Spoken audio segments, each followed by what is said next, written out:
You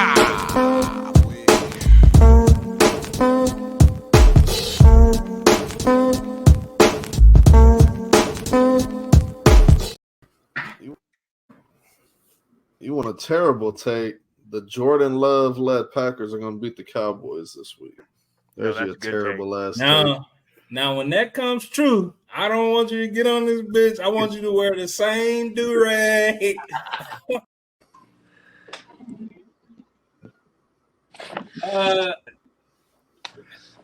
Welcome in, man. I just wanted to play that clip to let Chris know that his terrible led Cowboys did awful, but we'll get there.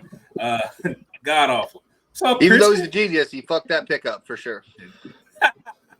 What's up, Christian? What's up, Chris? Billy, how you doing? Good. I'm doing good. I'm ready to get into the show. Christian, it's great to see you. Great to be here. I got about 10 minutes. Christian's determined to get fired because of the show so he can be on full time, and I love it. I'm trying my hardest. They just won't let me go. Shift to days, dude. Jesus Christ, you've been there long enough. Ask to go to days. God damn. No, they got seniority gets the first bid. Beat the old motherfucker up, man. We got people who've been here 10 years. So. Oh yeah, Bridget, for 10 years? Right. Bridget, hit them with a car part. Tell them they slipping, bro, so they can get up out of there. Hit them with a car part, bro. It's easy, man. I tried to thread them out on quick. They didn't do it. They get the fuck out. They just don't replace me next day. Well, we got you here, and Chris coined the new term for our quick segments. And what you said was, Chris? We're gonna lay the foundation, brick by brick. We land the foundation, man. It's brick shots with Billy, so we land the foundation.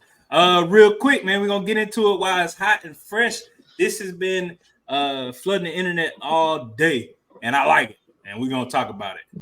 So Shedeur is tired of Deion catching the smoke from these people that's entering the portal, saying that Deion just playing for clicks. It started with Carmoni, and then it went to Dylan Edwards, and now it stopped with this guy who's been gone like 2 years almost. And Shedeur was like, I don't even remember him, to be honest. Bro had to be very mid at best, and this set Twitter on fire. Let me start with you. Bottom quote is the telling one. Yeah. He was destroying guys' confidence and belief in themselves. The way he did it, it could have been done with a little more compassion. Well, Billy, you know how I feel about it. Players aren't the only ones soft these days. You know how I feel about it, Billy, but I'll save mine for later since Christian is on a break. How you feel about that, man? Is Shedeur, because now NFL execs saying, hey, is Shedeur's Twitter antics good for the league and all of that stuff? He ain't gonna go top 5 pick now because of him defending his father and all of that. How you feel about that? And it sounds like your plant about to burn down or something. Somebody done dropped a car. There's all these machines and stuff on it. Hell, I hope it burns down. How you feel about it, Christian? I think Deion, his coaching is different. They say, they talk about the flips, maybe so, but also I think he's down to it. Like, hey, we're not going to bullshit around. And some people ain't up to it. They thought it was going to be all just pat on the back tip, get you to the NFL, and I think it's a little mixture of both. Yeah. I ain't gonna lie to you. You sound like you in a tornado and a toilet. Is really. I don't know. Hold on. He muted it and came right back. That didn't fix it. What about now? Yeah, that's better. I was just saying, I think that Deion's coaching is just a little different. They thought it was going to be easy and simple, pats on the back, get you to the NFL. But although they might be playing for a little bit of clicks, I think he's about business. Let's get out here and not bullshit around. I was a Hall of Famer. I'm trying to get that out of all y'all. And some people just can't take that hard coaching. Speak on that. Billy, what you think? So this is twofold. Number one, it shows you that the portal. Why did you? Number one, all these cats going into the portal and Deion saying we don't want you. Why are you in the portal? Is it because you're so good that you didn't want to start for your shittier team, or was it because you weren't good enough for a team you thought was better than Colorado, and you show up to Colorado and you're also not good enough for them? So it's all these hating ass fucking kids. Thank you, Chris. It's all these hating ass kids. I got head out, you guys. All right, Christian. All right, y'all. Have a good show. Yeah, thanks, dude. But it comes down to the kids, man. They're just, and I hate to say that they are soft, but they're soft, dude. Like no one wants any criticism. They've been told their whole lives that they're the best and they're perfect and don't change for nobody and da da da da da. And Deion gets you there. And if you read the Colorado mission statement, no earrings. We're not playing vulgar music out here. We're not doing this. We're not doing that. Nick Saban did that for 20 years in Alabama, and we anointed him the coach because he won national championships also. But that's how he started. The culture was different.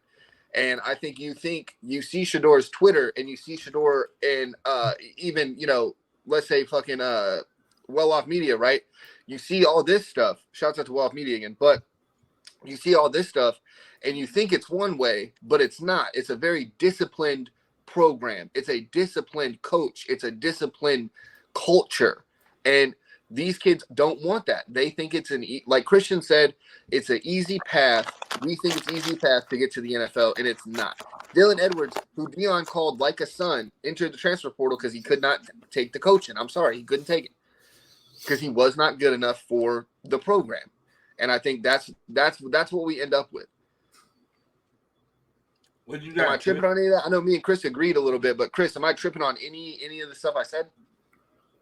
No, that's why I wanted to point out that bottom quote is the most telling, because you have guys don't want to be hard coached anymore. And the NFL was the last league where it seemed like players wanted to take to hard coaching. Like, you're not coddled growing up in the NFL, the NFL lifestyle, the football lifestyle. Like, it's hard coaching from when you start all the way up until you're fucking Tom Brady's resume is still getting chewed out. Like, that's just how football is. So for him to say something like that, I don't think he had the mental makeup to really be that kind of guy. And also, if we remember when Deion first got there, he told him straight up, like, it's a lot of y'all that are fucking garbage. I don't want y'all on my team. Go ahead and transfer out because I'm building something special here. So it's like the players knew this coming in, how Deion was. It's not like he came in and patted you on your back and then cussed you out behind your back. Like, he told you straight up what it was when he got there. I don't remember if Tonio mentioned it on the actual show, but I know we were talking about on the pre-show. Like, as far as how this affects Shedeur, I don't think it'll affect his draft stock because he's, as of now, unless somebody shows out this upcoming college football season, he's the only quarterback that's really worth the fuck. So a quarterback needy team. What about y'all guy? Or did he leave? Quinn Ewers. I don't really view him as an NFL guy. Nah, he's still there. I don't know, man. He made some throws. He made some throws against Alabama that was like, God damn. And Alabama had two cats who should have went in the first round. Yeah, two first round cornerbacks that should have been first round cornerbacks. I don't think he sucks. I don't think he's better than Shedeur. I mean, my fault, Chris. I didn't mean to cut you off. Was you done? No, I mean that's basically it. Is just as long as you got the talent, like Mike Tomlin quote that I love, like I can't even remember how the damn quote goes now, but it was something to the effect of your problems are acceptable as long as your talent is greater or something like that. As soon as your problems become more than your talent, then I'm gonna let you go. Straight up. Yep. And being real, like just piggybacking off of y'all, but I'm not. Me and Billy, Colorado fans on here, but it ain't even about that, bro. Like, first of all, this is like human nature. How many times you want to pick at somebody, poke at somebody, they gotta take the high road? This dude say something about somebody diminishing his daddy, not his friend, not one of his homeboy, his daddy, man.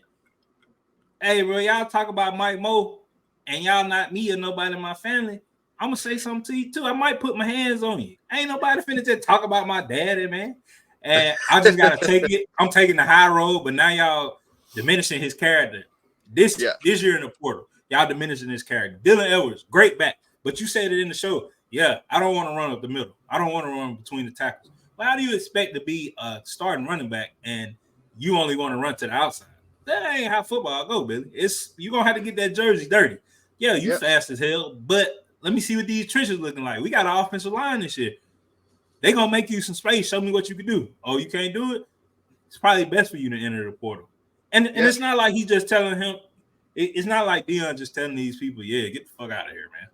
He's saying, hey, maybe it wasn't hit for him. I wish him the best. What else you want to do? It's people that left. Bro, my coach, Lane, the dude with the mental health dude, he didn't give a fuck about that shit. What'd he do to him, Billy? You seen the article where Lane, dude trying to sue it, Lane was like, bro, I still don't give a fuck. And he lost. Yeah, bro. Did Lane Lane like, lose that case? No. Oh, Hell no, he ain't lost. I was talking about the dude lost. The dude lost. Yeah, no, I was just making sure. And Lane, after he lost, he was like, yeah, I still don't give a fuck. Get your soft ass on. Stop being soft, bro. Like, this is not, and I get it, bro. NIL, y'all making money, but y'all not running the team, you know? Like, it ain't that, bro. Yeah. And on a team where potentially your teammates gonna be in the first 5, in the top 5 pick, two of your teammates, top 5 picks. Come on, man. Y'all gonna try to tell this dude what to do, and nobody can say nothing about Travis Hunter. He play 100 snaps a game for them, and he does well on both sides of the ball. Yeah. Shedeur was the number 1 rated quarterback to come out of the draft this year with an 89.8. There's nobody else that's rated like that. Shiloh will go 2nd, 3rd round too. He will. Bro, it's not, and this is where I get upset. It's a lot of hate that comes his way. He was like, oh, he coddles his kid. Well, if he was coddling, let me tell you why he didn't coddle neither one of them. First of all, when they was going into them overtimes, he said it, and Shiloh said it. Shiloh said, yeah, I asked him to put us on defense first. And he was like, Dad said, nah, y'all been getting cooked all game. Your brother just scored. I'm going to keep the momentum. Don't nobody tell they coddled son that. It's like, oh, yeah, son, I'll probably consider it. Let me just see what it is. If he coddled Shedeur, after the 30th sack of the season, you see y'all ain't going to win too much more. Should have sat him down. Where Shedeur was at? Getting sacked 27 more times, Billy. No, you did you not see in the first half? I think it was against USC when they were getting the shit kicked out of them, and Deion was like, "Shedeur, what are you doing? Are you like? I don't care that you're running. Throw the fucking ball or whatever." He was getting into him. He was like, "I'm not." That's why I'm not comparing. The comparison with Nick Saban and Deion Sanders isn't saying Deion Sanders is going to win fucking 7 national championships. That's not what the comparison. The comparison is the culture. And college ball too fickle for anybody to go on that type of run. Georgia is going to be the closest that we see to do 3. What it was, 3 or 2? It was back to back. Yeah, bro. That's not Michigan. Not going to run it back this year. That's not happening. No. They're not going back to back. Billy, even if you got the biggest pockets, it don't mean you going back to back. It's just, hey man, who could put it together and get it together? Like, especially now that we going to this 12 team. What is it? 12-8. 12 teams. 12 now. Yeah. Now we going to this 12. Anything can happen. One of them big undefeateds can be defeated, Billy, and then we like, well, shit, what happened to that? Like, we can't be now. Of course, number 12 versus number 1, probably no problem there. But when them 4 start playing like the 10 and the 8s, and it's like, yeah. So now, Billy, that shit. What Nick did is had an unprecedented run, and with the NIL shit, you see him gone. He's still around football, but he ain't gone. Yeah. If the NIL, and I think I seen somebody said that. I think it was Deion. He was like, I love the NIL. I love these college athletes getting money for themselves, but it needs to be some type of rules and regulations behind it, so these people can't just, all right, bro. The coach called a play. I ain't like, let me just go to this school tomorrow. Yep. I don't think it should be like that. I don't want nobody not to get their money. Don't get me wrong there, but I think it's a lot of kids like this portal is good and bad, but it's ways to negate it to make it just good. Like you got to do a certain this, you got to do a certain that. With the Cromani thing, if Cromani's grades wasn't good, he shouldn't have been able to be allowed to transfer, and it's backfiring on him because he been in the portal for like 2 weeks now. Nobody hit him up. Nope. I don't think nobody will. And you got to think, like, everybody was like, well, Deion wasn't coaching him right. You have, and I don't think people look at Deion the player. I think they look at him the coach. There is no cornerback. We'll never see, and cornerbacks have got close to being good, great. Well, it's great cornerback, but we'll never see another prime time, Billy, ever. No. Maybe Travis can show us that he'll lock down the whole field forever. Revis Island was the only thing that's ever been comparable. See, he had that all was like them, a 5-year stretch though, and that was it though. That's all we saw. We saw Deion do it for fucking 20. Deion he did it, Chris. His whole career. And that's just like I don't think people. Why would the number one cornerback not want to be coached by the ultimate cornerback? Something got to click. People got to stop trying to hate on this man. Like, and I know people like, oh, they hating on him now. These people not lying, Billy. Like, Deion said it last year. Bro, watch film. Go to class. Show up. You hiding in the fucking bathroom and you want to get caught up while we practicing you in the bathroom? You think you missing class? So in the Colorado mission statement again, and this is why I always talk culture with Deion. In the Colorado mission statement, Colorado football mission statement, if you miss 3 of the same classes, you're on probation already, and you're not playing the first half of whatever next game is. If you after football season you miss 3 classes again, now you're fucking the first game you don't get any reps, or excuse me, the first practice you don't get any fucking first team reps for 2 weeks. Like you don't. It's about the program. It's about the school, and you could say Deion's gonna bounce from Colorado as soon as he gets a chance. Okay, but for right now at Colorado, you're gonna fucking go to class. And it's the same, bro. It was the same at Jackson State. Nobody had a problem with it. Nope. But here's the thing. I think people don't like when number one, if someone's more talented than you in general, as humans, you have a problem with it. And with Deion being more talented than you and telling you that he's more talented than you and telling you that his sons are also more talented than your sons, everyone gets their shit open arms and is, oh, well, this is mean, and he only likes his kids. But no, they're just better than you, and that's okay. Like, fuck, man. But Billy, as a parent, are you not telling people, yeah, my son better than you? No. You're not saying that? You're not saying that? I'm telling everybody that talk shit, yeah, my kid's better than y'all. Yo, dumbass. Bro, Bree, like I said, like I said, bro, Bree just scored second highest in her class. If a parent talking to her, get your dumbass kid away from my daughter. Get this bottom percenter out the fucking way. I don't want to hear her. No. I get that, but Bree scored the second highest in the for the grade, right? If she scored the 64th highest, you're not going to be like, yeah, my kid's smarter than your kid. Like, no, you know what I mean? Arrogantly, I would. Get your stupid, smart ass kid out the way. I bet you can't fight. I bet. Hey, my baby's smart. I was just yeah. That's a street runner right here, man. You know. Now I'm always big up my kids, bro. But bro, not wrong, bro. Like his son is the best quarterback in the country. What? That's not some shit he could be mad at. And like I said, he keep asking people like, y'all saying in articles that Shedeur the best quarterback. When I said I shouldn't say no shit like that. What the fuck you mean? This is the same shit y'all saying. I'm just seeing it every day. I've been seeing it out.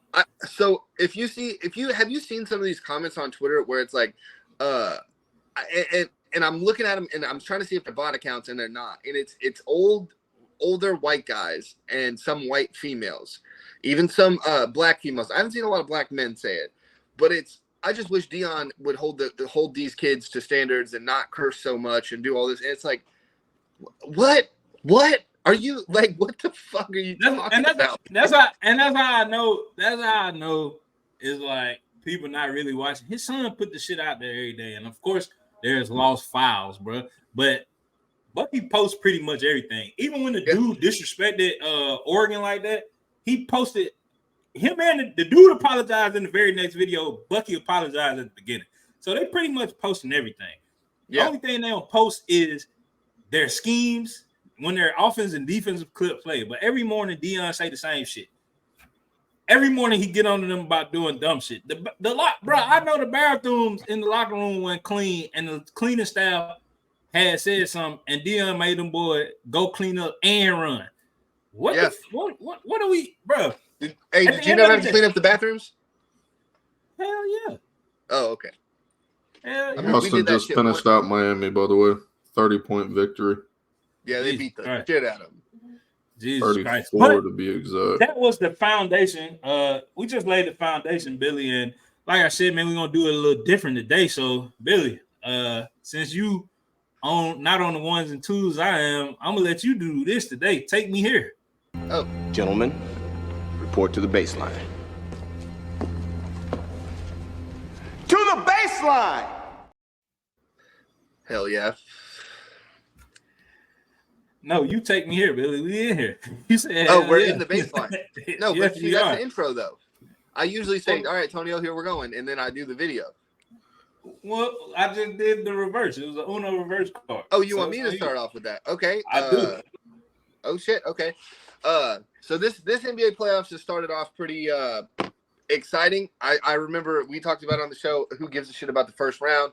We literally had an argument about during the draft show where it's like, who gives a shit? And then, the first round has became pretty exciting. Especially with what Philly did last night. But I want to start with Kevin Durant. Is that cool with everybody else? Fine with me. Kevin Durant has gotten the most passes, the most fucking excuses. And I don't know if this is because I'm a LeBron homer, but we act like Kevin Durant is, he's just, he's not supposed to win all this. But then you're like, he's better than LeBron. And it's like, no, the fuck he's not, man. He gets swept. We don't fucking talk about it. His team loses a fucking 3-1 lead to the Golden State Warriors, and then he goes and joins that team to go try to win an NBA championship, wins himself too. I don't count him. I don't care. Fuck Kevin Durant. We need to stop making the fucking excuses for this dude. And even Tonio said in the pre-show, well, he had 38. He had 35. I don't care. He didn't fucking win the game. We can make, when LeBron has excuses made for him, every fucking person on Twitter, on Facebook, on Instagram makes every excuse in the book why LeBron's a fucking bum, but yet defends Kevin Durant because he's a good scorer. But he doesn't win shit, and I'm sick of it. LeBron got you one against the defending NBA champions. KD couldn't get you one fucking game with Devin Booker and Bradley Beal against a very young Minnesota Timberwolves team. Get the fuck out of here. We need to start hating on Kevin Durant. I'm here for Kevin Durant hate forever. I appreciate going solo. That was pretty cool. Yeah, bro. I ain't gonna lie. I think the team folded, but we seen this. I called it, man. I wish I would have won. Did you call a sweep? You did call a sweep. No. I called them not doing nothing at the beginning of the year. I was like they're not gonna do nothing. They don't got no defenders or no bench. I said that. I wish we could go to the episodes where I said it. Next week I have when they traded for Bradley Beal, they gave away their fucking bench, the entire bench. Yeah, so, and I said that. I said that on the show. I said, bro, they just gonna have 3 scorers, no defenders, and no bench. So they're gonna have to score 100 points a game to be close, and they couldn't do that. They don't have a pick until 2030. Good. So they'll be sorry and be the old Suns for a while, bro. Well, they have their swaps, don't they? Thanks to the Stepien rule, you can't trade away all the first. No, they have nothing, Chris. Nothing. I don't know what they did, but they have for a nothing. max player. If you trade for a max player, you don't need it. You don't get a swap. Oh shit. Well done. Yeah, they're fucked. Let me also real fast. My bad, Chris. I didn't mean to interrupt you. I do want to say with that Kevin Durant hate, there is a big time changing of the guard, and you can see it in these fucking playoffs. With Anthony Edwards taking over, with Shai taking over, this the new NBA is coming, and they're telling you what the new NBA is going to be. It's built around a star, one star with very good pieces. That's how you're going to start It's what winning the in old NBA. NBA was. No, and I think LeBron did, for just talking about being a LeBron homer. I know that LeBron did kind of make super teams an easier path because we saw the big three in Boston. They only won one. LeBron won 4 with a super team. So you think, oh, yeah, super teams are how it's going to be done. But then Denver shows you. And then Boston getting to the finals a couple times is showing you. The Warriors have shown you, hey, it's not necessarily a super team if you build it through the draft, even though they have became a super team, especially those Kevin Durant teams. I think the reason KD doesn't get all the flack that a guy like LeBron gets, and it's similar with Steph Curry, they don't present themselves in the way that LeBron does, one, and then two, they're not in the GOAT discussion. Like Kevin Durant has never came out and said he's the chosen one, he's the guy, he's LeBron this or didn't he's call that. himself the chosen one. Sports Illustrated did. He got the tattoo though. Okay, a tattoo. He never said it. He never mentioned it. Sports Illustrated did that. But he got it permanently placed on his body. How is that not saying it? This is a cool tattoo. You can just get tattoos that are cool without meaning, Chris. Okay, Billy. He also, how many dudes have you met with their fucking initials on their triceps? He did that too? You don't think that's him saying he's the guy?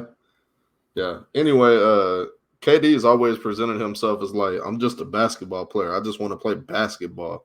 I don't care about all this other shit. I just want to play basketball. Good point. I think KD's like, he's putting it out there like, don't judge me the same way you judge these other players. I'm a hooper and that's it. So I think he gets treated as such. He doesn't get included in the GOAT discussions, but he also doesn't get bashed. Whereas you got a guy like LeBron, he makes it known he wants rings and that's it. Like he's playing to win. So, but that's the thing though. I think KD was self-put in there when they were calling him the best player in the league in them Golden State years. But it was still LeBron James. You go to the best team with 2 of the best shooters at the time, one of the greatest shooter ever, and then Clay was actually knowing how to play basketball then. It ain't hard to go over there and do what you've been doing. Kevin Durant just a better Carmelo Anthony. He was a great scorer, but he never just really just showed you and told you, hey, man, I'm going to lead this team to victory. Butler pointed out yesterday, shout out to Butler, that he almost, if his big-ass foot wouldn't have been on the line, he would have took Brooklyn. But he didn't. So, yeah, it really ain't just never. No, and Chris, my comments aren't – I understand that Kevin Durant doesn't present himself that way, but when LeBron is being told you're not even the second greatest of all time, you're 5th or you're 6th or 4th or whoever. Larry Bird is better than LeBron James. When you're saying shit like that, those are mostly hot take artists, though, Billy. Like it's not a lot of credible people saying LeBron's any lower than 3rd at the absolute lowest. Yes, and I understand that. But that's my point, though, is that we get in these arguments where you're going to have a generation of people, right, who the lower we're getting, we're going to act like – so if you look at Jamal Murray, too, and shout out to the kid Goey, he posted this thing. You're going to talk about Jamal Murray as an assassin, and these young kids, my son, Tonio's son, is going to be like, yo, who the fuck's Jamal Murray? Like, who gives a fuck about that guy? And we're going to be like, playoff Jamal Murray. Jamal Murray is Jimmy Butler in a different position. Bullshit. How mhad 50-point playoff wins? Do you know? My point was he's solid during Michael the Jordan, regular season, Allen and Iverson, then he's Jamal Murray. And then he's one of the best ever in the playoffs. That's the point. Okay. I'm glad that we said the same.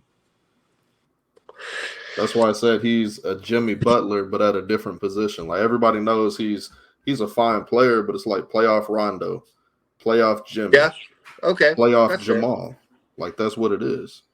And nobody really looks at postseason stats like that. They're gonna see what he did. I'm talking about in the future.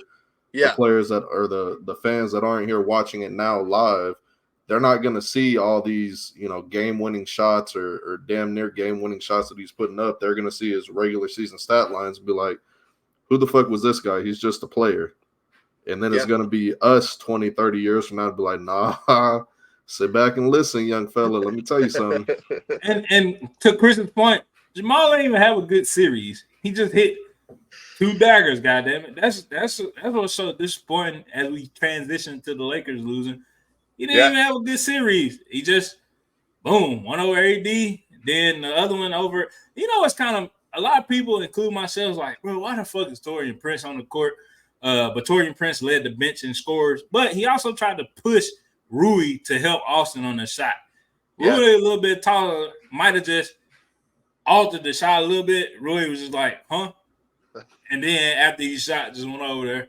That one hurt a little bit. The Lakers, Billy, where do we think GOAT James is? He had quotes today. He was like, I don't know nothing about my future yet. I got a 9-year-old daughter playing I think he said 9. A 9-year-old daughter playing volleyball. I got a son that's going to be a senior in high school. I got one son that's trying to decide if he want to come to the NBA or go back to college. And I really, really, really quickly think that Bronny's is going to go play for Drew Joyce at Duquesne. I feel like since he just took over head coach, best friend, a place for Bronny to go and be the star that everybody that doesn't hate LeBron thinks he can be, that would be an amazing place to go. Everybody gonna be like, well, what's that school? Well, they made it to the Elite 8. So, you know. Yeah. So, I think he gonna do that. But getting back to it, he was just like, what more I gotta do, man? And I think that was just like a cry to Jeannie, like, bro, you kept Darvin Ham. You ain't followed the recipe that I've been doing since you got rid of my shooters and my defenders. AD, I've been telling you AD was soft. I probably fought AD. I feel like LeBron said some crazy shit to AD in the locker room. But you should have been got a center to put AD back at the 4.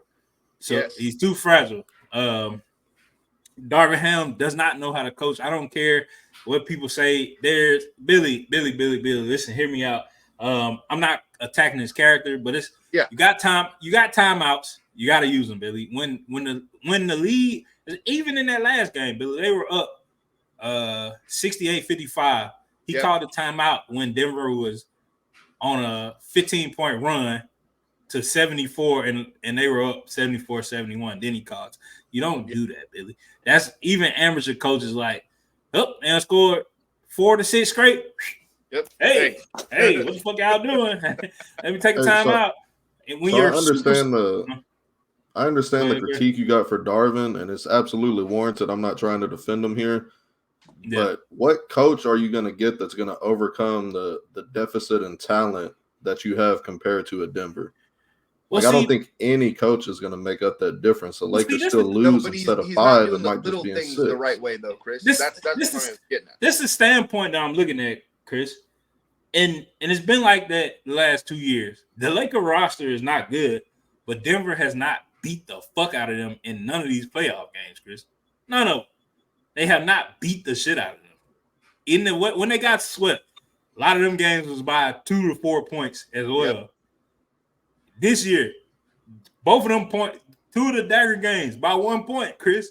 So I ain't gonna say it's the roster. I'm gonna say if you make better coaching decisions, then we play better, bro. Don't have, hey dog, your best defender, he ain't did shit but defend. He can't score shit. Bro, you already called a timeout to get Spencer Dinwiddie. To get D'Lo out. Put Spencer Dinwiddie or Gabe Vincent, who was all on Buddy's ass for that last shot. Yeah. Get Rui out the game. Give me Jackson Hayes. Let's get a rebound. Just in case we try to push and get a last second shot. It's a lot of shit that could have been done. Chris, if your superstar, because Anthony Davis is still not the leader of the team, still LeBron James' team, because he get all the blame. And Billy, I gotta give. He was a bitch in the last. He should have just took that lick. He was a bitch in that game, that last game. But AD had a hell of a series. He averaged 27, 15. He got cooked as fucking game 1 though, or game 2. No, he cooked in game 2. He got cooked in game 1. and then he cooked Joker for the rest of the series. Like he cooked Joker. That Yeah, game but I'm two, saying he on came. defense though, man, you can't just let Joker Joker's literally Well, going that's back to the basket, again, back to the basket, back to the basket. again though. That's a scheming thing. We didn't see AD start guarding with good help defense until game 3. Yeah. Or 4. They had Rui on Joker. It never works. Like, bro, this the thing. At the game 2 should have showed game 2 or 3 where AD came out, was cooking Joker, had him winded, had him tired. Let him do that. Let AD and Joker X each other out. Because now you still got LeBron and Jamal Murray, but now your bench got to score. That's another problem. Chris, you're not wrong. The bench ain't scored shit. I remember looking at one of the graphics where it was like LeBron and AD had 58 points and Jamal Murray and Joker only had 43. It was a couple games where Russell was just he even on the fucking court? It seemed like he was just out there as a corpse. Absolutely. Yeah. But like I said, it's coaching. Like, Tony, you know he ain't. Go ahead. Let me just ask real fast. Do you think AD and this is more or less like where I'm just thinking about in legacy terms. Why has AD not came out to say, "Hey, I'm trying to take this team from LeBron James. He's old. I want to be the number one for the Lakers. This loss is on me. This win or these losses are on me. I need to play better." Where he takes a Derek Jeter approach to just say, "Hey, this is on me." Why has AD not done something like that? Am I tripping that I just rewind the show 15 minutes, Billy? It's the same arguments we made about Durant. He's not that guy. Okay. You know what, Billy? I don't think he not that guy, but he tried to be that guy in New Orleans, bro. And he took it to the playoffs one time, and then the whole city was on his back, like, "Hey, be better." Was that the same season he had playoff Rondo and Boogie though? Yes. Yeah. But from what I remember, Boogie was like Sacramento Boogie for a lot of that season, if I'm remembering correctly. Yeah. But to be fair, AD was averaging like 36 in that series. So he killed it. He was murdering. Like, but it's LeBron, bro. Like Billy, until LeBron's production, because everybody's saying, "Oh, he's getting old," but his production has been consistent for 20 years, dog. Yeah. He's in the 21st season, 21st playoff round. You want to know what LeBron's numbers was, Billy? What's that? 28, 7, and 8. His career numbers. The same thing. The same shit. The same shit, bro. Like, and he had to take over. AD's points wasn't even as big as LeBron's points because it's like, damn, this motherfucker old as shit. I know AD's supposed to do this, but damn, why the fuck is LeBron doing this? I don't know, man. The thing that I think the Lakers are begging for LeBron to come back. AD said he's gonna beg. I see somewhere where they said they was gonna offer him the max again, $150 million. Anywhere he goes, he's getting the max. That's. But I don't. Also, LeBron needs to not take the fucking max and take vet minimum. I don't understand why that's not what he's fucking doing. Billy, why am I taking vet minimum and I'm doing superstar things for the team? To get better players, get another chip or get a better chance at a chip. To get better players, Billy. When we got the bubble, I took the cut, and then y'all was like, "Well, shit, let me pay AD this money then. Fuck getting a better player. Let's stick with D'Lo. He's just in his head and gonna score. He gonna spend 2 games in the playoffs not scoring a fucking point. 0 for 9 from 3. Yeah, let's keep him around. I think the answer is right in front of y'all, and y'all are just missing it. When's the only time in his career, really, that LeBron's taken a pay cut on a new contract? Miami? Exactly. Who put together that Miami roster? Riley? Who the fuck is putting together this Lakers roster? Rob Pelinka? What players has Pelinka brought the Lakers to where LeBron's looking at it like, hey, you know what? If I go out here and play for 3 quarters and a nickel, I'm gonna have some stars and some good role players and a deep bench beside me. No, he's going out here like, hey, if I take a pay cut, I'm gonna get a guy that can score 37 one night and -8 the next night. I'm gonna get a guy that fucking plays 3 minutes and fouls out the game. Like, why the fuck am I gonna take less money to get this shit? He did take the less money when they won the chip. They had a deep team, and then Rob was like, "That bench was deep for Miami." Yeah, dude. no, I'm talking about the Lakers. Rob had them a team, playoff run though. AD, Caldwell Pope didn't KCP, play in the playoffs. The bald-headed white dude that went to Chicago. What's his name? Bron ain't won because JR is in Atlanta, Caruso, Carolina, There we go. or AT&T, and he playing golf now. If JR was somewhere taking his shirt off close to LeBron, championship. Fucking good. Real quick, Billy. JR over there doing shots on the bench in between check-ins.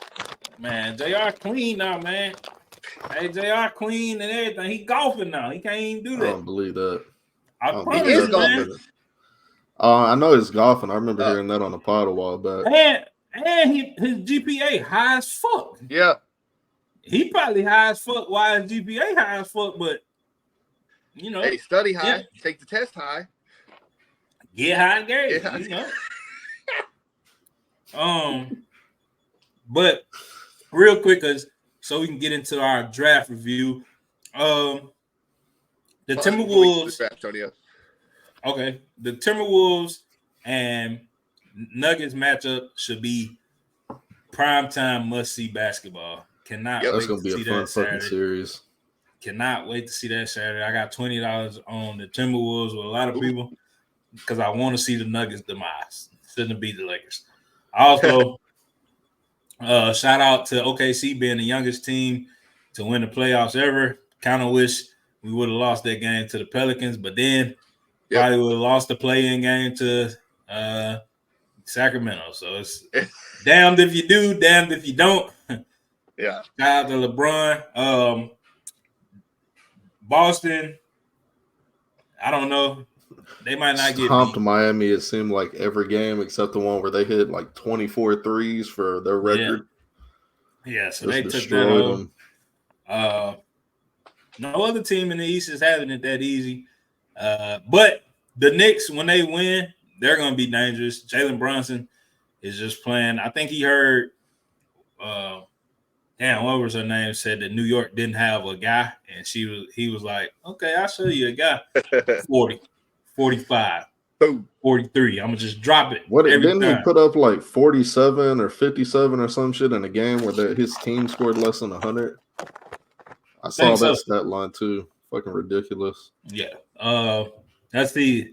What about the Mavs Clippers, Tonio? That's gonna go to the game 7. That's a fun series.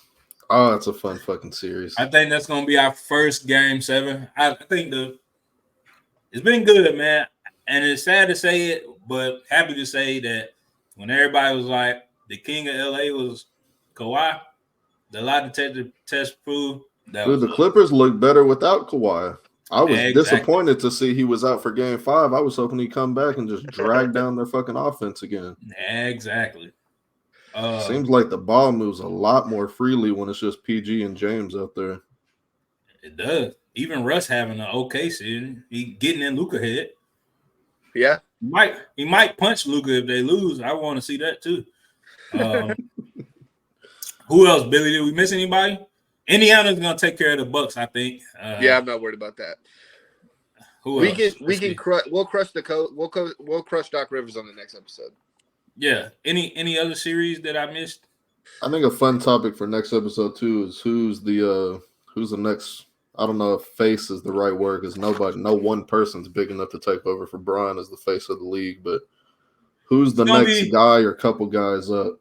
It's gonna be Luka and rejuvenated, been through counseling 3 times Ja Morant. That's who's gonna be the face of the league. I don't know if it'll be Luka though, because I don't think international players really get that kind of shine. No, Luka's already getting it though. He's already getting Steve Nash won back-to-back MVPs. Shouldn't have. He's Canadian though. He's still from North America. I'm talking about the European player. Like Jokic has never gotten the face of the league type treatment, and he's been the best player. 2-time MVP. Probably about to be 3-time. Probably about to be 3-time MVP. Yeah. They're not gonna get the yoke though because he's bored. Luka ain't bored. He talks shit. Yeah. A lot of shit. Hey, but that's been the baseline, and we'll get into our Gentlemen, report to the baseline. To the baseline! It's draft time. We're gonna get into our drafts right after this commercial break. You want a terrible take? The Jordan Love led Packers are going to beat the Cowboys this week. There's your terrible ass take. Now, when that comes true, I don't want you to get on this bitch. I want you to wear the same do-rag. Just perfect. I'm so glad the genius said it. Oh, it was just so great. I'm going to bring Chris. the do-rag back pretty soon. You do. Not with y'all running back room. Chris, let's start it out, man. Let's talk about your Cowboys. First, you got the NFC East. Got a lot of O-line help. Didn't get a running back when there was only 2 on the roster, and only drafted 1 receiver and took him late as shit. My source gave me a B- grade for the Cowboys. I think that's that's Optimal. I guess that's fair. B- seems fair. Got some O-line help, so I don't know. Don't really see any difference makers. On to the Giants. They addressed. That's it. That's it for your team, Chris. That's it. Okay. Chris, that's Mama told me when you ain't got nothing positive to say, don't say nothing at all. So hey, gotta listen to all right. Hey, that's all I got. Right about that. On to the Giants. They still got Danny Dimes throwing pennies at quarterback. So the badass receiver that they got in Neighbors is a great pick for them. My source said Newbin and Phillips are going to help a depleted secondary. With Waller considering retired, Theo Johnson was a productive tight end out of Penn State. Tyrone Tracy, an offensive weapon that can play running back and receiver. My source gave them a B+. B+ for the Giants.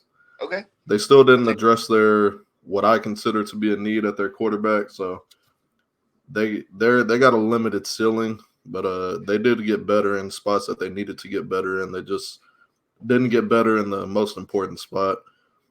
For the Commanders, get an A grade. Got the quarterback of the future and reigning Heisman winner, and also added Mike with the fucked up last name, the best nickel cornerback in the draft, along with Johnny Newton, who was considered on some boards a first-round pick. Yep. And then my source gave the Eagles an A-. I'm going to give them an A+. Yep. They got the 2 best cornerbacks in the draft, and their biggest fucking need all year last year was corners. And they got the 2 best in the draft.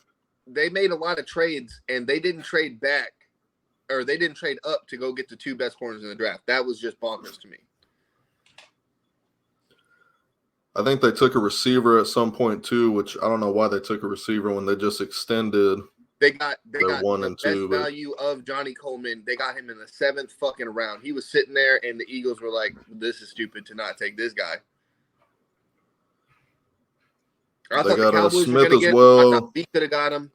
Eagles got him in the 7th fucking round. Unbelievable. Yeah, they drafted 2 receivers and a running back. So, but yeah, they spent 4 of their first 6 picks on DB and linebacker, which were their biggest needs, and they got the 2 best cornerback talents in the draft. Yep. So, realistically, great they fucking won the draft for them. Realistically, they won the draft. Yeah. Oh yeah.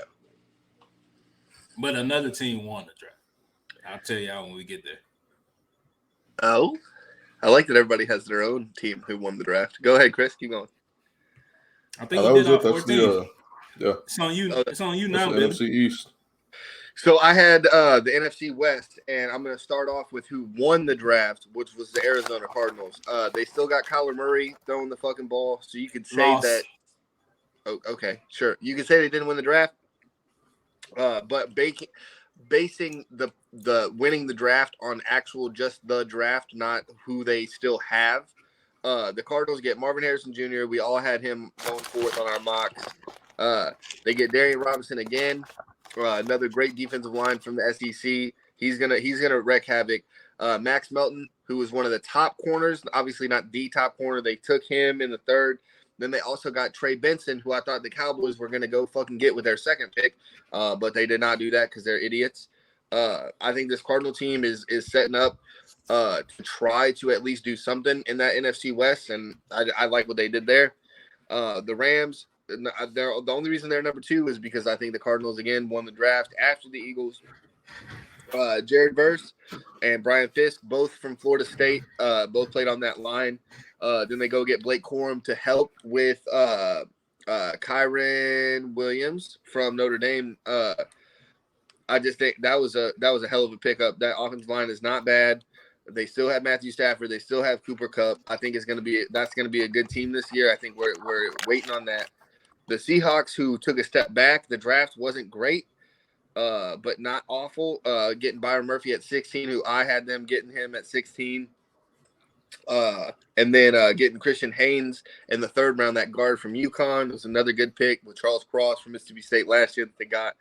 I think kind of sets that line for Kenneth Walker to play next season. And then the 49ers, probably one of the worst drafts, I think, in the league.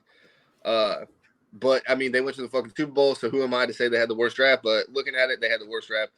Ricky Purcell had the best catch in college football last year. That's it, and that's who they took with their first pick when they had all those. Huh? Best catch went to a receiver from Ole Miss.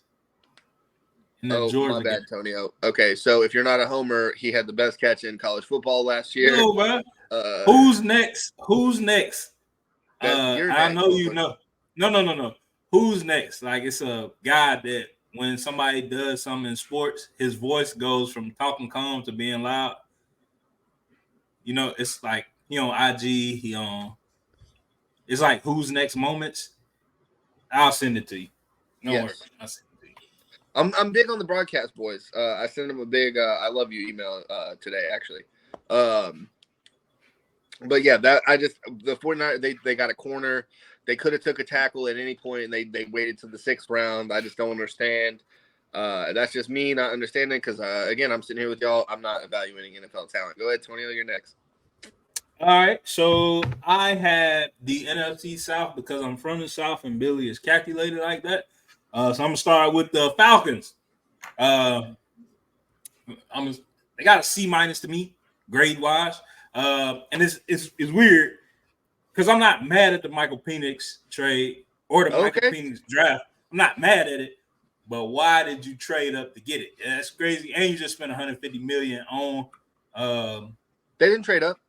Yeah, they stayed at 8. They waited. I mean, why did you go right there to get it? Because you had another pick in the 1st round, right? Didn't they have another 1st round pick? I don't know. I think Michael Penix would have been there. Is what I'm saying. Like they could have got Michael Penix. They could have traded back or something. Yeah, I think they could have. Hey, let me get 2 picks for this number 8 pick, and I can still get Michael Penix. That's what I meant to say. My notes are scribbly. I was at work doing this. That's weird, but I'm not mad at it like everybody else is because Michael Penix doesn't suck. That's people got to stop saying it like he just ass. Like, hey, why did you draft Spencer Rattler right here? That's not Spencer Rattler. It's Michael Penix. I don't want to interrupt you going through this, but I do want to touch on that whenever you're done. No. That's why I said when we say specific names, feel free to jump in right there. Touch now, Chris. What's up? Oh, so Billy had mentioned something in in our group chat about can't wait to disagree with me on this. Mm-hmm. I don't have an issue with the Penix pick. I don't have an issue with the Kirk Cousins signing. Did you say Penix or Penix? Penix. Oh, okay. Michael Penix. Penix? I don't have an issue. I don't have an issue with the pick. I don't have an issue with the Kirk Cousins signing. I have an issue with the team doing the same, like both of those moves on the same team. That's the part that doesn't make sense to me. And it kind of goes back to last year too. You had Algier, who had a phenomenal season at running back, and you spend a premium 1st round pick. I get he was the best player on the board, but you spend it on a position that does not make your team better. And then this year, you spend all that money on Kirk. His contract's basically fully guaranteed the first 3 years. He would have more dead cap than Russell Wilson if they just got rid of him. It's like, I think, $100 million or something like that if they get rid of him next year. Fuck ton, yeah. And you drafted a 24-year-old quarterback that realistically has no chance to start till he's 26 or 27 with another premium top 10 pick, and you have holes on your roster. Like, what the fuck team are you building? You draft a running back when you have a top 5 leading rusher, and then you draft a quarterback when you signed a quarterback in free agency. If you knew you were going to draft a quarterback at 8, sign talent that can make that rookie quarterback better and build with your quarterback versus now you've handicapped your team because you don't have a first-round talent that can make an impact this year. That's my issue with the pick. I don't have an issue with Penix in general. I think he's going to have a solid NFL career. I don't understand what the fuck the Falcons are doing. Billy, you got something for that? Or? I do. So I understand everything you said, and I'm not saying that you're necessarily wrong in what you said, penis.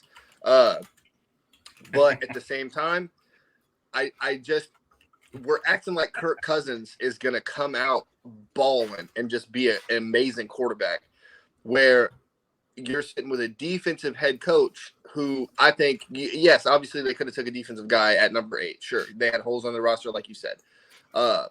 This team has done nothing but show me, hey, we don't know what the fuck's going on. And I think Raheem Mostert got in there and he was like, I can fix this defense. I don't need anybody else. I'll fucking fix the defense. Don't worry about it. If Kirk Cousins comes out and can't play because he's already immobile and tore his fucking Achilles, there's nothing. If he sucks, he's gonna suck. You already paid him, and they even said it in their post draft interview. Hey, we're never gonna pick in the top 8 again. And I don't think they're wrong in saying that. They're not. The next year's talent for quarterback, other than Shedeur, is awful. We spoke on that earlier in the show.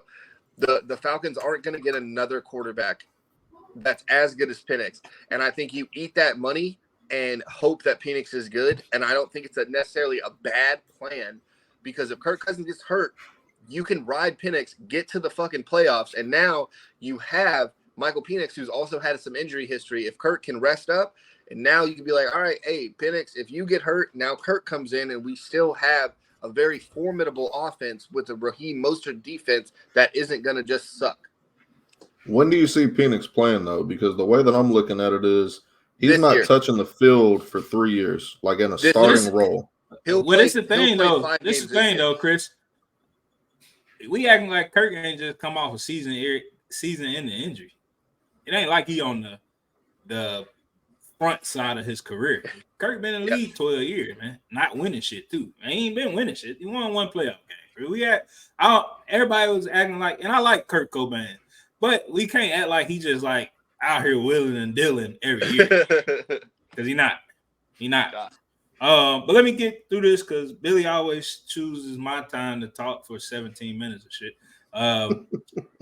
So yeah, I gave that one with my source. We was talking about it. I gave that a B- for that pick, and then they went and did some more dumb shit and traded up to get Rook or Horo. Good pick, but why the fuck did you have to trade up to get that? Stupid. Best name. They went. Yeah, they went and got Trice. Yep, I like that pick. Trice Durless. Dude could be amazing. He has a high ceiling. But then they went and fucked that up and got a fucking Bertland from Notre Dame. He's from Notre Dame. Says enough. Notre Dame's linebackers history the last few years. Yeah. People still looking for that. Yep, still looking for her. He missed a lot of tackles. The McKellen pick, it was all right. The Washington pick, I like it. A good back shoulder threat for either Kirk or Penix. Like that a lot. And then they went and got Zion. I can't pronounce his last name. But y'all said it, and I wrote it down in my notes. They needed a cornerback. There's too many good corners in this draft for them not to get a cornerback at all. They missed the mark on that all the way to the end of the draft. They got a C for me. Next team I'm going to go is to the Panthers. The Panthers got a C plus. They went and got Zay Leggett. He a B plus to me. Jonathan Mingo 2.0 is the comparison that he got for me. Billy, you know I know who that is. I wasn't mad at the Jonathan Brooks trade. That was a B for me. They went and got Wallace in the third. He active, but he very, very raw. He needs some coaching. He needs to be coached up. The Carolina's not the spot for that. Yeah. Nope. Because them coaches will all be fired by halftime of game 3. They went and got Sanders. We'll see what he can do. He's a B plus for them, but we'll see what they'll do. Smith Wade had the highest ceiling for them in that draft. He got a really, really high ceiling. They went and got Crum, whatever his name, from State, but he from State. So fuck him. Then they ended it with Barrett. And I gave them a C plus. Let's see. I think the Saints and the Bucks had the tie grade for me in the NFC South. They both did equally as good as each other. They went and got Fuega first round. They needed that badly. Badly needed it. They needed that. Kool-Aid. They got Kool-Aid. They also needed that. But I don't think they had to trade up to get Kool-Aid. I think he would have still been there. Maybe not. No, but... allegedly, all kinds of teams were trying to go get Kool-Aid with that pick. Oh, okay. Well, they did smart there. Spencer Rattler, I gave that an A minus. The Kool-Aid and the Fuega, B plus. But I gave that an A minus, and because I like him learning from Derek Carr, I think Derek Carr, just me personally, is a gamer. And if you got somebody like that, that's like, because I think Derek Carr ain't gonna be one of them. Well, I ain't fucking helping you quarterbacks. He's gonna be like, I'm gonna put my arm around you, and we're gonna get it going. Yeah. Real quick, did y'all see the meme that was floating around where it's like Spencer Rattler looked like the dude that would play Patrick Mahomes in a documentary about Travis Kelce and Taylor Swift? Yeah. I thought that shit was fucking funny to me. They went and got them, got Means. He's a B plus player for me, a great downfield option. Ford, he's a B plus player, but he can go either way. He can go this way or he can tilt up. It just depends on him. They went and got Boyd. He was a B plus player. I like that a lot. And then they finished it off with Ezra. That was an A for me because they needed him badly. Badly, they needed him. Then we finished it off with Tampa Bay. I gave them a B as well. They went and got Graham Barton, inside offensive lineman. That's an A. Needed him back. That's an A plus move. They went and got Chris Braswell, and that was an A plus. Definitely needed an edge rusher to, get that old ass defense back in motion. That needed that a lot. They also went and got Taki Smith. I think that would be good for their defense. B minus player. Then they went and got Jalen McMillan. McMillan, crazy route runner, crazy speed, and he a ball hawk. I like it a lot. They went and got Bucky Irvin. I think he underrated.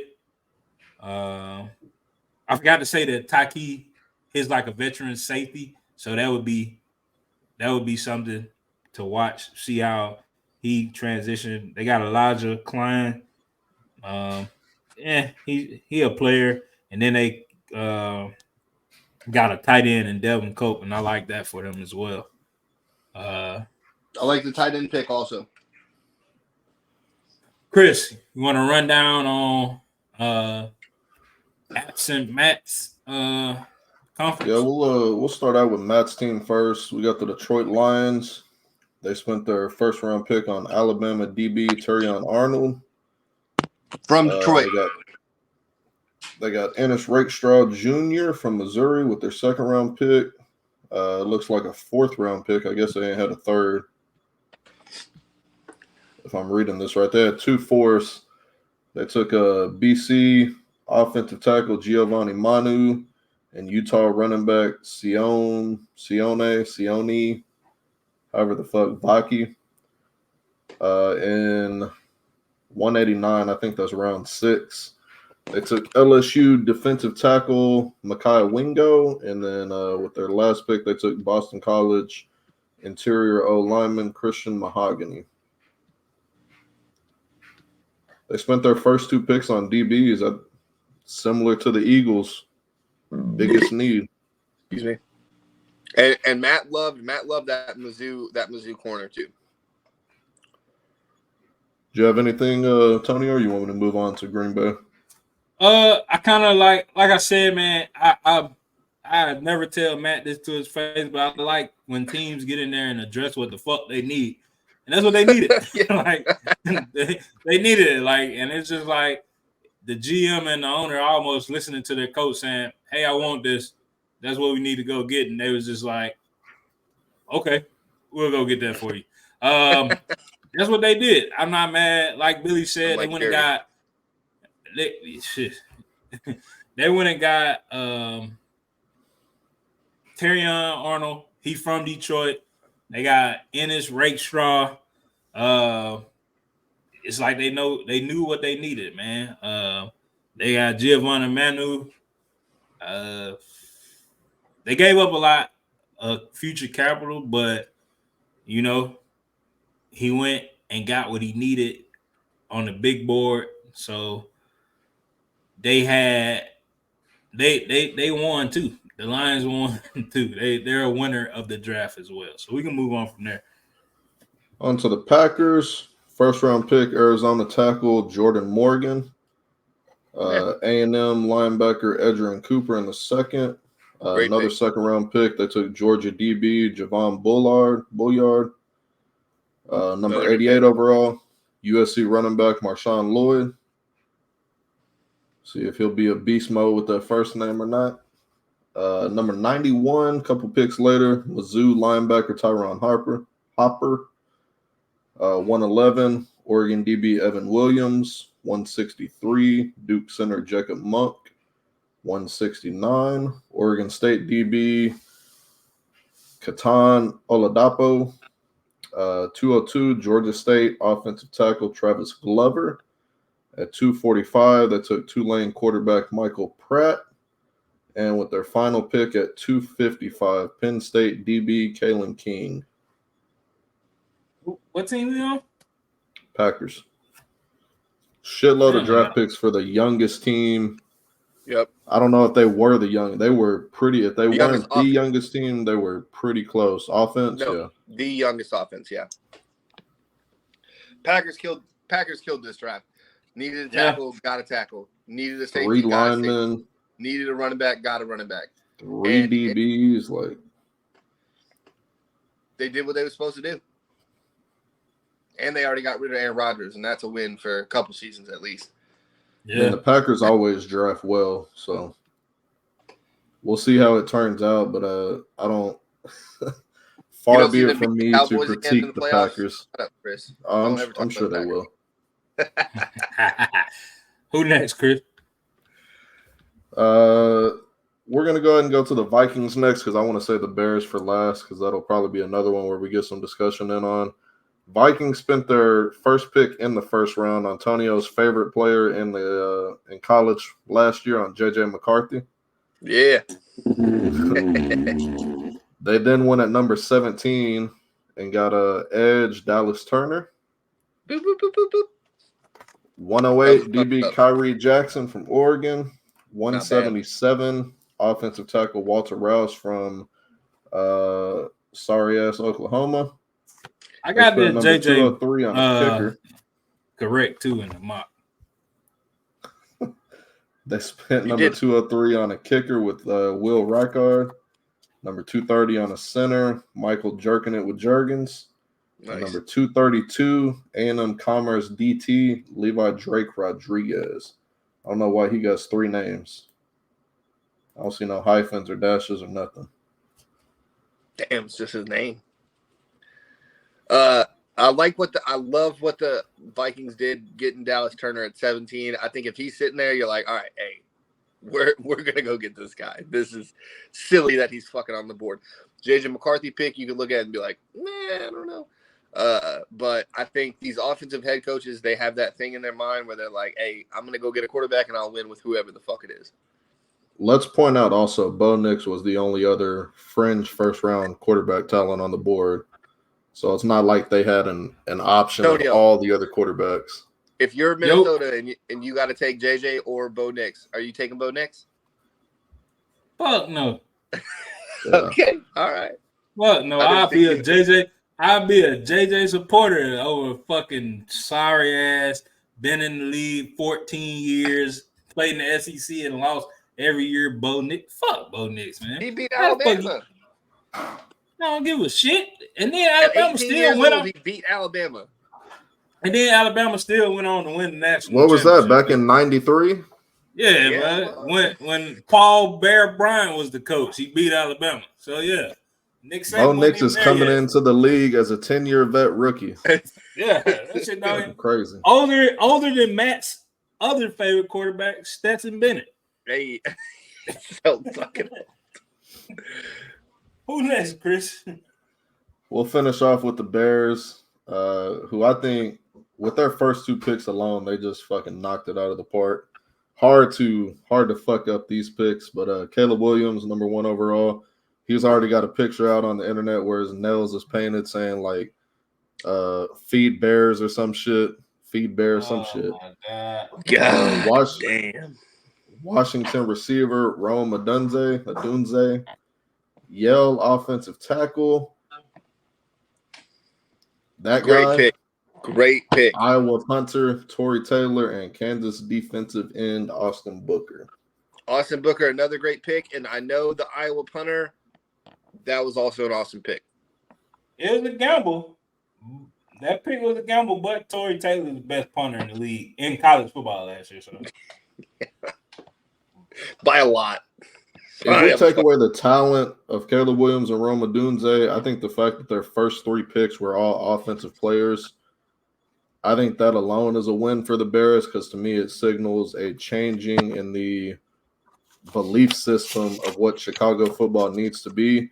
They need to get out of their fucking head. Yeah, they still need to fix that part.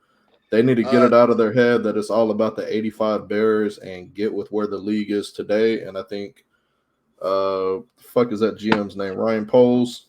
Yeah. I think he's starting to show a shift in that with the moves he made in the offseason and then with this draft having his first 3 picks being offensive guys. I think they learned also with Justin Fields. They got their quarterback and they put a shitload of talent around him. So now if Caleb fails, you can't question whether the team fucked him or the coach fucked him. It's going to be on Caleb. Perfectly said. All right, good. That was all of the NFC. Who's going to jump off the AFC, Billy? You know I'm excited. Then you jump it off. All right. Well, I'm going to jump it off. I'm going to jump it off with the best team in the league for the last 20 years, the New England Patriots. Glad you did there to make sure it was a correct statement. Yeah. We had an amazing draft. I ain't gonna lie. We had an A+ or an A- draft, and that ain't me just being a homer. That's me being realistic. We addressed a lot of shit. We ain't have no wide receivers. We went and got a couple. Drake May at number 3. You know, I was hoping, like I told you, I was hoping that we would go. I was hoping that Washington would get tricked and take Drake May at number 2 so we could get Jaden Daniels. Didn't happen like that. Got Drake May. I'm going to be honest with you. Drake May still got a lot to prove if he could be a professional player. He didn't look that good the second year around in North Carolina. He wasn't sorry, but he just wasn't who they made him or who he was the year before, right? Yeah. But I give that a B-. Jalen Pope, love it. That's a B+ for us. Yep. Wallace, that's like a C- pick, but I ain't mad at it. Layden Robinson, love the pick, needed an inside offensive lineman, got one. Go opposite of Colts. Javon Baker, knocked out the park. A plus pick right there. Needed him. Marcellus Dow, another A pick. Joe Milton, Matt's favorite quarterback. Now he's a Patriot. Bro, go out there and compete. Yeah. Just let somebody run a 9 down the field from the 1 yard line, and you just throw the ball to the other one and see if we can get it there. Does Joe Milton beat out Bailey Zappi for the number 2 guy this year? Nah, Jacoby Brissett does. Ooh, okay. Jacoby Brissett might beat out Drake May for the number 1, actually. You think Drake will sit for a second? I mean, stranger things have happened. Jacoby Brissett is a vet that he wins. He's not sorry. Yeah, he's not sorry. At least they didn't sign him to a 4-year, $180 million quarterback before they drafted their first-round talent. Yeah. So even if he does sit, he won't have to wait till he's about to retire to play. And in the 8th, we just knocked it out of the park with an A+ pick with Jaheim Bell, getting us another tight end, going from Killer Hernandez to Gronk to this guy, and I'm hoping him and our other tight end who can't do a gritty to save his life, just bring back that offense. Can I go back to those tight ends? Further to something previously. Christian Furia, fucking Ben Watson. Come on. Yeah. Oh yeah, bro. Ben Watson out, bro. Hey, Billy, you know some shit, but that's why we brothers, man, right there. I'm gonna go to the Dolphins, man. I gave him a B-. Okay. They got Chop Robertson. Yeah. I ain't mad at that. Yeah. That's a good pick. I ain't mad at that. That's a good first round pick. But then they went and got Patrick Paul, second pick, and I didn't like it. It's a C- pick, good player, but he doesn't fit McDaniel's scheme. I didn't understand that. You pick players that fit your scheme, not people that you got to teach how to play in your scheme. So that was a crazy move to me. They went and got Jalen Wright, great running back in space. Yes. But why the fuck would you get another running back? Your running back room is gonna be crowded as fuck now. They went and got Mohamed Kamara. I gave him a B. I ain't mad at that. They went and got is it Malik or Malik? Is it Malik or Malik? I think that one's Malik. What's his last name? Washington. I think that's Malik Washington. Yeah. So he went and got Malik Washington. That's an A+ receiver. That's an A+ receiver right there. But at the end of it, because they went and got Taj Washington in the 7th after drafting Patrick McMorris, which was with an and they got Malik Washington, and Taj Washington, but both of them are slot receivers. Why would you draft 2 of the same wide receivers? That don't make sense to me. Maybe they just gonna go 5 wide all game and let Tua throw ducks. I don't know. That didn't make sense to me. That's why I gave it a B-.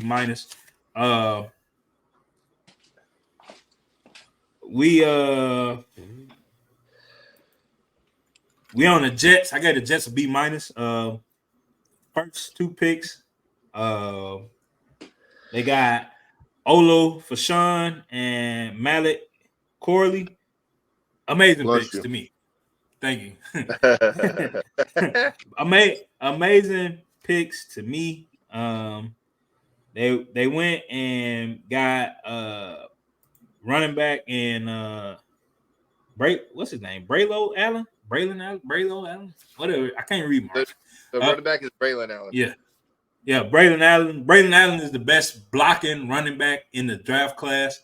So that'll give Aaron Rodgers some time to do drugs and politics while he on the field trying to throw an interception to the other team. They went and got Jordan Travis. I like it. I wrote my notes that Jordan Travis can continue the Green Bay way. And if you get that, you do. But if you don't, I'll explain it. When the Packers went and got Aaron Rodgers, he sat behind Brett Favre until they was like, all right, this kid's turn. And then he just was good like that. Yep. And the same thing happened to the kid that y'all seen in the clip twice today that beat what did you call him, Chris? The Jordan Love led Packers beat the Cowboys. Jordan Love did the same shit, and he went out there and torched the Cowboys. So I'm thinking that's what they get it. So I like that pick a lot. Jordan Travis wasn't no deadbeat in college. He wouldn't got hurt. Florida State might be, horse in the ring. Champion. Yeah, they might be horse in the ring. They went and got Isaiah Davis. Yeah, they went and got Stiggers and Key. Yeah, that was just filler. Picks to me. And the Bills, last team, so we can get it, so y'all can get y'all's out. The Bills got an A-. Now I ain't gonna lie, I thought they sold by helping the Chiefs get Xavier Worthy. It was really weird to me, but then they went and got the best player in the draft. In the whole draft, they went and got Keon Coleman. And Keon Coleman is the best player in the draft off personality alone. These first few interviews, I'm a support dude his whole career, bro. Like, he was just up there being himself, letting you know that Louisiana, letting the accent out, telling you how black people really shop, because my grandma used to get my coats in the summer too. That's how you get them cheap, Billy, if you ain't know. That is smart. But dude's personality alone, plus his play on the field, I think will be something to pay attention to. I just like him.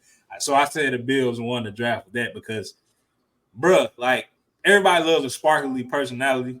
He ain't gonna be Stephon Diggs for Josh Allen. He's gonna be like, all right, man, you ain't gotta throw me the ball every time. Cool, man. I'm shit over here. You ain't know I just played in Michigan. It ain't cold. Then they went and got a steal with Cole Bishop. I think with McDermott, he's gonna really, really shine. That's just me. Yep. I think he'll shine there. Then they went and got another dope player in the draft just because of his name. They went and got Dwayne Carter. If you know, you know. If you don't, it's a little Wayne's name. So he's gonna be.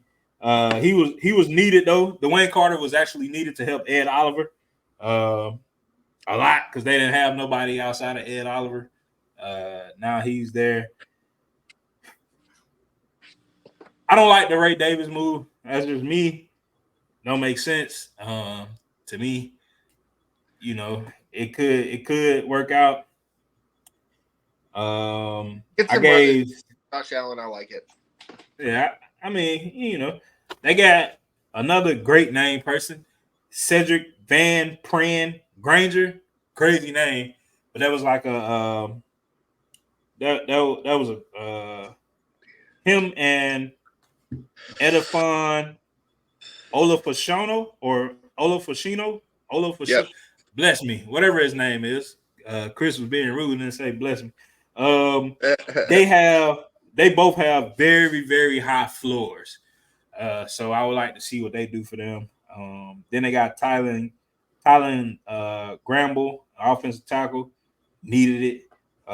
And the Quan Hardy pick, I like it. And Travis Clayton, he's just another guy, just to end it off. But that's the NFC. That's the NFC South. I do want to, or the AFC East. I do want to say that Hardy that they got close to last. He's very, very, very, very talented cornerback. So I want to see what he does with Sean McDermott as well. All right, Billy, who you got? So for the AFC North, the Baltimore Ravens, I think in that division did the best. Maybe I'm being a little fanboyish, but I think the Ravens always do really well in the draft. Taking Nate Wiggins with that first round pick, fantastic pick. Got a corner. We needed a corner. Getting TJ Tampa in the fourth, great value for where we got him at. I think he's still going to be one of those starter / not starter things where how the secondary does it. You know what I'm saying? Getting Tez Walker again in the fourth, I thought that was fantastic. I would have liked not Johnny Coleman, Johnny.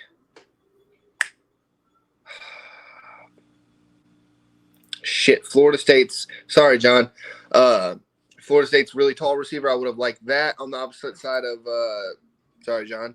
I would have liked that on the opposite side of Zay and Rashad Bateman just got extended, so hopefully Rashad can stay healthy. But we got Tez Walker. I love that pick. Love the Rashad Ali pick, the running back from Marshall. Not a lot of people watch a lot of MAC action. But he's a great, especially again, I'm going to say the word value for that pick. Loved it. I think he'll play a lot more than we're thinking, especially with Derrick Henry just brush, and then boom, here's Rashad Ali to just fucking run it for 30 yards. That I realized too I didn't do any grades for those. But that overall you haven't done grades for none of your teams. Yeah, Antonio's the only one that's done grades. Yeah, that's just me, bro. A for the Ravens for the draft class. The Bengals, I'm gonna give them a B plus. Getting Chris Jenkins on that defensive line. DJ Reader left for the Jets. Where did he? No.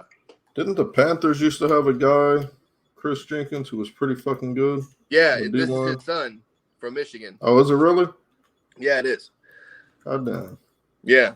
Good for him. What a family tree. But then they go get Amarius Mims, that the offensive lineman from Georgia. That was a fucking A pick, especially in the second round. That was just a great pick. Then I'm not talking about every pick because I'm just going over who I think is going to actually do something. And then the Steelers got Fasuanu, that tackle from Washington. Great pick. I hate saying the Steelers had a great pick. Their draft grade, though, I'm going to give them a C. They went ahead and they got a tackle. They got Zach Frazier, a linebacker, or a center, excuse me, and then Mason McCormick, a guard. So the Steelers understand, hey, we're gonna get an offensive line to boost our help for Justin Fields. I think the Steelers are gonna go in thinking Justin Fields is the QB of the future. Not mad at that. That was my AFC North draft. Oh, the Browns didn't give a fuck. They had the worst draft I think I've ever seen. So I'm not even going to mention the Browns. They fucking suck. That was just fucking horrible. Chris, what AFC teams you got? You gave me the AFC South. The Texans traded out of the first round. I think it was before the draft, so I don't know that they really have any difference makers here in the draft. They did take Cade Stover, Ohio State tight end, who was one of CJ Stroud's guys back when he played at Ohio State. Good so pick. I think that'll be a positive thing for them. Everything else, like they got a couple of DBs, excuse me, which they can use the secondary help. But I don't know, without having a first round pick, I don't really see anybody in their draft being somebody that's going to come in and be like, oh, the Texans are, significantly better than they were last year. I think the biggest move they made of the draft was trading their 7th round pick weeks ago to get Joe Mixon. I think that's the biggest move they made. Anything you can get Joe Mixon in the 7th round, that's a hell of a pick right there. Yeah. For the Jags, they got Brian Thomas Jr., the other good receiver at LSU. Great pick. Phenomenal pick for them. Trevor hasn't really had any, in my opinion, any good weapons. I think Ridley is he's a solid receiver. I don't think he's a 1. I think he's a mid-tier 2, high-end 2 at the best. I think he has potential to be. We'll see how he looks in the NFL. The other picks that they did, I don't know, just nothing really standing out to me.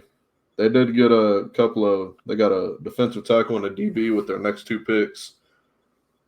But to me, the team's going to go as far as Trevor takes them, and I think it's similar to what I said with the Bears. You need to surround Trevor with weapons so you can see if he's really the guy that he was projected to be coming out of the draft or if he's not that guy. And I think doing that with Thomas with the first-round pick, and they traded back to get him, I believe. I think that's a positive move for them. The Colts, really good draft. They got a Latu squared. Bingo. First with their first-round pick, and then they got player off the board. They got Adonai Mitchell in the second round. Great pick. So their first 2 picks, I think, were really good, and then they got a couple more O linemen after that and another receiver. So I think they had a really good draft. And then the Titans got Latham with their first pick, second best tackle in the draft. Solid pick by them. And then they got Devondre Sweat with their next pick, and then they didn't have another pick till the hundreds. But the Titans don't have a quarterback, and they didn't take one, so I don't really see any of these moves being difference makers. Who? They got Ladarius Sneed from Kansas City. Oh yeah, that's right. They traded for him. Was that back in March? Yeah, 3rd round pick, I think. Yeah. Getting Ladarius Sneed in the 3rd round. Hey, you can't. That's a hell of a 3rd round pick there, man. Yeah. There we go. You know. All right, on to Matt's AFC team. He got the AFC West. I gave it to him because of the hardball thing, but obviously he's not fucking here. Chris, go ahead. Hold on, I did not prepare for this one. Let me get back to it. Sorry. Give me a minute. He had the West, you said? The AFC West, yes, sir. I mean, we can start out with the Chiefs because that one I know for sure what happened there. They got the fastest fucking receiver in the draft. Yep. Hell of a pick for them, I feel like. Hopefully he can catch the fucking ball. It doesn't matter if he's the fastest. And Travis Kelce lost a step. I think I'm not saying they should have got it because they got a tight end too in the later rounds, and I like the pick. Chris, if you can tell me who they got. They got Xavier Worthy, Kingsley's something. Jared Wiley would be the TCU tight end you're thinking of. Yeah, that's right. But I mean, they needed help at receiver, and they added the fastest one in the draft and then got a tight end a few rounds later. So, yeah, they added Hollywood too. Yeah, I'm. Is that somebody else that drop shit? Yeah, I'm just throwing it out there. Like I don't know why they didn't go get a receiver that would just be elite. I don't know why they would get a faster guy when they have a fast guy already. It just doesn't make sense. But again, the Chiefs are back-to-back Super Bowl champions, so who the fuck am I to be like, idiots? Yeah. The Raiders got I don't know if it's fair to call him a steal at 13, but Brock Bowers made it all the way to 13, and they took him there. And then they spent their next 2 picks on linemen. So I would have probably gone on linemen where they took tight end. Not a big fan of their draft. The only problem I have with the Raiders draft, I think, is Antonio. If Antonio Pierce, right, and I've talked about how much I think he's going to be a great head coach. I think he's set up to literally get fired. Like this draft did nothing to help them. They could have got a Spencer Rattler in the later rounds. They also could have got a Devin Leary in the later rounds, and they just didn't take a quarterback. I don't know if AP has enough trust in the Davis family to be like, hey, I know we're going to suck again this year, but you're going to stick around, and hopefully we can figure something out. Because the Raiders weren't bad. They weren't awful. They weren't no good. But I just think the Raiders could have done something a little different, and I don't think they did. Well, as I said, whenever we had discussed the Raiders a couple months back, whenever the coaching carousel was going on, I think once that jolt of electricity, energy, positivity, like let's fight for our new guy that we wanted so badly, whatever you want to call it, now that he's there and he's officially the guy, that's not going to exist anymore. That's going to wear off. They're going to have to win games off talent and coaching now. and I think they're going to be picking in the top 10 next year easily. They don't have a quarterback. So that's easy to say, though. It's not. I don't think that's going to be on coaching per se, but having losses because you don't have a fucking quarterback. Gardner Minshew is your quarterback. Yeah, but he's going to get the blame for it because he's the coach. Like, No, that's just how it goes. and he should. But at the same time, what is he supposed to do in the 1.5 seasons you gave him? How many games is he supposed to fucking win with this team? And to me, going after taking weapons is the last thing you should take on offense because you need a guy that can get the ball to the weapons, and you need guys that can give that guy time to get the ball to the weapons. And with so the Raiders, that first, I took a don't tight get end it. with your first pick last year, also with Michael Mayer from Notre Dame. I mean, you literally took a tight end already. But that was Josh McDaniels' pick. Who got Broncos? Broncos went and got Bo Nix. I think we kind of discussed this briefly. It seems whenever you have these guys that are fancy themselves as offensive geniuses, and to Sean Payton's credit, he's one of the few that I think we can reasonably call an offensive genius. What he did with Drew Brees down in New Orleans, the offenses that he had down there were spectacular. Yeah. But I don't see how he looks at Bo Nix and thinks he can be his next Drew Brees. I don't see that. And then the rest of their draft, like they didn't have really any other premium picks. Like their next pick where it was 76, they took a linebacker who, aside from safeties, is probably the least important position in this modern NFL. And they took a linebacker with their second pick. So I don't know what the fuck they were doing with their draft. Luckily, Sean Payton's got a fuckload of money and guaranteed years, or else he can try to be on the firing line too. They're paying Russell Wilson too. I mean, they got to figure. They have to. Yeah, they're in cap hell. They don't have any picks from the Russell Wilson trade. I mean, the team is a disaster. You got anything, Tonio? You haven't said anything about the last 3 teams. They was all trash. I ain't gonna lie. Didn't really want to speak on them. This might be the worst conference competing with the AFC South, aside from the Chiefs. Okay. Yeah.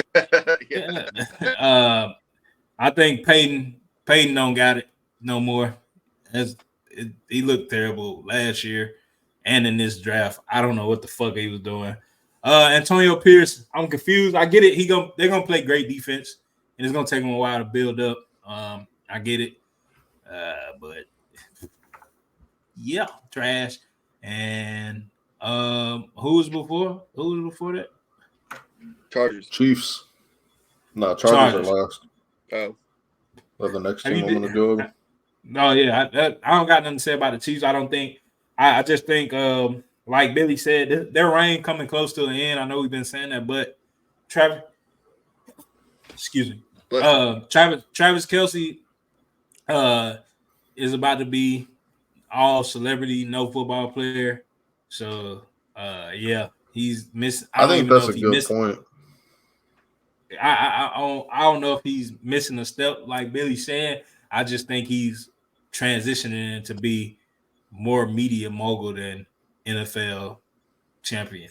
And which one pays more? Being on the field with Pat Mahomes, who's getting the most money, or being married to billionaire Taylor Swift, whose album just sold 2.9 million in the first week this week or last week.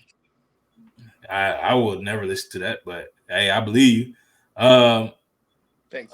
Yeah. So I think the Chiefs, Andy Reid. I don't know how much the motherfucker was outside this year with fucking ice in his beard. I don't know how much longer you can sustain that, bro. And he said, "Fuck it, I'ma still eat good." He getting a little old not to be just super healthy, bro. And he too nice. Like Bill Belichick was a dickhead on the sidelines. Dickheads never die, Chris, ever. They don't. He's a dickhead. Is that the Babe Ruth quote? Dickheads never die. So everybody always say legends. They sure do get buried a lot, though. Yeah. Yeah. So, hey, if you get buried, but you can pop out every now and then, all you need is a little air to make it, man.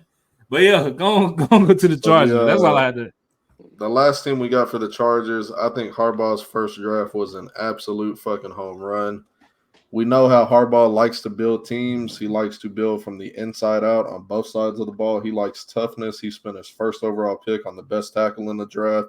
And then with his second pick, given that they gutted the weapons that Herbert had, he went and got a receiver. After that, it was all defense till the very end of the draft. I think this team is Harbaugh's re-imaging the team and what he thinks a football team should be. And we haven't seen Harbaugh fail anywhere as a head coach. So I don't think this will be any different. Whoa, now. Whoa. Hey, them first 9 years in fucking Michigan, I don't think he would just succeed. You know, they was getting their ass. He was just losing to Ohio State. That was it. That's what matters, Billy. And you know it like I know it. I mean, every other Michigan coach that was there before him was losing a lot more than just Ohio State. Like, I get it.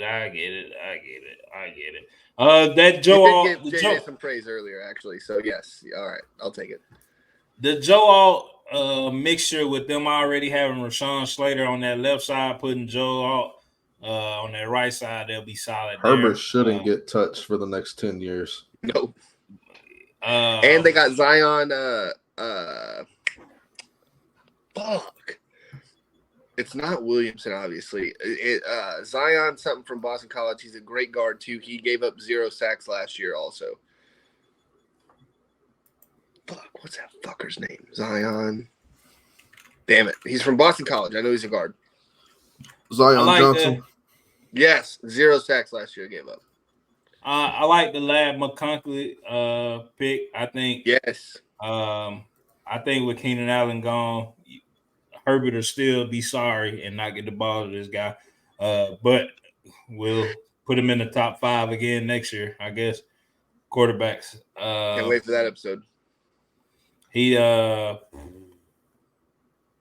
went and got Hank Aaron's great nephew from Troy. So yeah, he did that. And then he went and got Jerry Rice's son, Brendan Rice, who I will say I don't think sucks, but he ain't gonna live up to. No, nobody lives up to. Not for real. Fucking Jerry Rice. Yeah, man. But I don't think he'll be. I don't think he'll be sorry though. I don't. But the Chargers still gonna suck next year. I'm sorry because Justin Herbert sucked.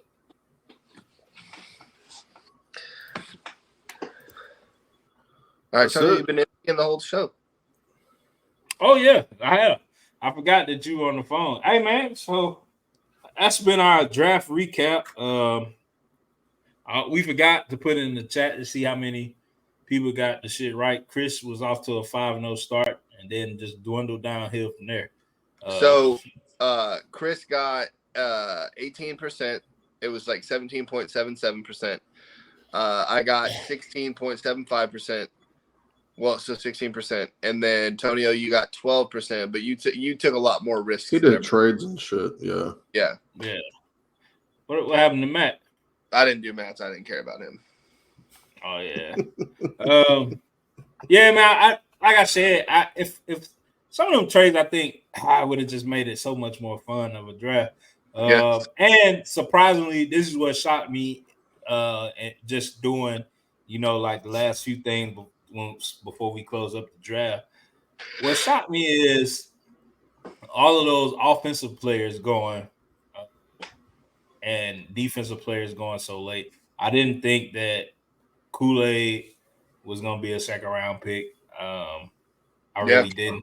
I thought it was going to be way more cornerbacks taken in the first round because it was a lot of good corners, a lot of good defensive players, but what was it, 14 offensive or 11 straight offensive picks, or what was it? No, 14. 14 straight. 14 straight. The whole first half of the first round. That caught me off guard. I ain't gonna lie. I ain't mad at it because I with the rules changing, why the fuck I'm gonna go get a great defense when I can't even tackle that motherfucker on the other side? Might as well be able to put up 100 points. And like I was talking to somebody at work, I was like, shit, everybody's just taking a page out of the Chiefs book. aside from last year, shit, just outscore everybody and you'll win the Super Bowl. Well, the argument could be changed, and this is where me and Chris always argue, is that the last not top 10 team to win a Super Bowl was the fucking greatest show on turf. So, I mean, that was fucking 20 years. Yeah, I know Chris hates defense, but with these rule changes, Billy, I don't know. I just see where the league's going. It's turning into arena No, football. but that's an easy argument. Oh, this is an offensive league. It's like, no shit. But to win a Super Bowl, you still need a top 10 defense. And that has shown you for the last 23 fucking years, you need a top 10 defense to win the Super Bowl. I'm not saying it's not an offensive league, but Chris be throwing these things out there like he's like the most smartest guy ever. Like, it's an offensive league. Oh, no shit. You can't touch the quarterback. No shit. It's an offensive league. Hey, Billy. What? You remember when they went 14-0 until somebody beat them? Until the fucking Titans beat them 2 different times. Those motherfuckers. Shout out to John, man. Yeah. This will be where basketball takes over. This next episode come back. Basketball take over for a little while. We got about a month of basketball. Yeah, bro. A month of straight basketball talk. Probably talk a little baseball. Chris need to get that out there. We'll get into. There ain't shit happening, but just a fuckload of injuries in baseball. Let's talk about it. Let's get into it. This has been a dope episode, man, and we got it. I thought we were gonna be here for 2 hours and 15 minutes, and I went through every last one of my draft picks. You did. It's crazy, and I graded them. I think I was the only one that did what was needed to do, but whatever. We got to cut time somewhere. So let's see. We laid the foundation. Yeah. We went to the baseline and we wrapped it up with football. I think it's been a dope ass show, Billy. What you think? No, it has been a dope ass show. We did forget to mention in the beginning of the show how the show was going to be laid out, but we'll definitely do that next time. Yes. I know a lot of y'all like to watch certain points. But to those people that's been hitting me up, y'all very near and dear to my heart, saying, hey, I watched the whole episode. I went through and watched all your episodes of y'all show just on a Saturday, just so y'all can get the views. I download your shit every time it come out. Hey, love y'all. Y'all special. We appreciate y'all. Got to get y'all some Brick Shots merch. Don't know when it's going to happen because Billy already balled out with the tax money. So I don't know. I don't know when we're technically Brad did, to just to be clear. Yeah, well, Brad and Billy. Chris, you got any shows coming up? Got a show this Sunday, Cinco de Mayo show, playing with Doyle and Otep. One of them play with the Misfits, so that'll be a fun show. That's Cinco so tight. de Mayo, Flamenco. Everybody go out there and get drunk responsibly, man. Responsibly. I will be on duty. I'll still probably be drunk though. Shut up. Hey, but this has been episode 113 of Brick Shots with Billy and Antonio. Hey, we'll see y'all next week. And be looking forward to some more Coaches Corners, man. We're gonna bring that back. We got a really, really great response. I got people asking me about that. So we're gonna get more coaches on here to talk sports. And we got y'all, man. Peace. Thank you.